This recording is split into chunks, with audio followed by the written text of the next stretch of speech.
এবং এর সাথে সম্পর্কিত বা আনুষঙ্গিক সমস্ত বিষয়গুলির জন্য সমগ্র ভারতে একটি অভিন্ন আইন প্রণয়ন করা হয়।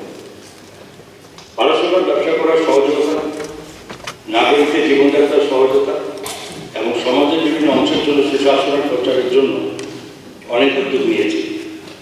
অপ্রচলিত আইন বাতিল এবং পুনরায় কার্যকর করার জন্য প্রাক সাংবিধানিক আইনগুলির পর্যালোচনা এই উদ্যোগগুলি একটি গুরুত্বপূর্ণ অংশ। তদনুসারে পাবলিক ডেটা অ্যাক্ট 1944 বাতিলের প্রস্তাব বিবেচনাধীন রয়েছে। ভারতীয় রিজার্ভ ব্যাংক কর্তৃক সরকারি সিকিউরিটিজ এবং এর ব্যবস্থাপনা সংক্রান্ত আইনকে একীভূত সংশোধন করার লক্ষ্যে ভারত সরকার 2006 সালে গভর্নমেন্ট সিকিউরিটিজ অ্যাক্ট 2006 প্রণয়ন করে। এই আইন কেন্দ্রীয় সরকার বা রাজ্য সরকার দ্বারা এই আইন শুরু হওয়ার আগে বা পরে তৈরি এবং জারি করা সমস্ত সরকারি সিকিউরিটির ক্ষেত্রে প্রযোজ্য। এই আইনে আরও বলা হয়েছে যে পাবলিক ডেটা অ্যাক্ট 1944 সরকারি সিকিউরিটিগুলিতে প্রযোজ্য হওয়া বন্ধ করে দেবে। এসব ক্ষেত্রে সরকারি সিকিউরিটিজ অ্যাক্ট 2006 প্রযোজ্য এবং এই আইন দ্বারা যে সমস্ত বিষয় বিধান করা হয়েছে সেগুলির জন্য।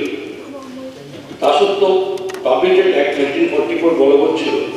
পাবলিক ডেটা অ্যাক্ট 1944 বাতিল করার বিষয়টি ভারতীয় রিজার্ভ ব্যাংকের সাথে পরামর্শ করে পরীক্ষা করা হয়েছে এবং দেখা গেছে যে রাজ্য সরকার কর্তৃক জারি করা কিছু সিকিউরিটির আইটেমগুলি এই আইনের অধীনে ভারতীয় রিজার্ভ ব্যাংকের বইগুলিতে এখনও বকেয়া রয়েছে।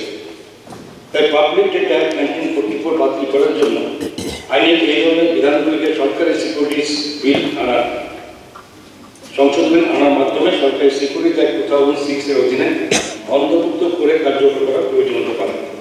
অধিকন্তু পাবলিক ডেটা অ্যাক্ট 1904 এর বিষয়বস্তু রাজ্য তালিকা অন্তর্ভুক্ত, তাই সংবিধান অনুচ্ছেদ 52 এর অধীনে বিধি অনুযায়ী বিধান অনুযায়ী সরকারি সিকিউরিটিজ অ্যাক্ট 2006 এর প্রয়োজনীয় সংশোধন করা প্রয়োজন।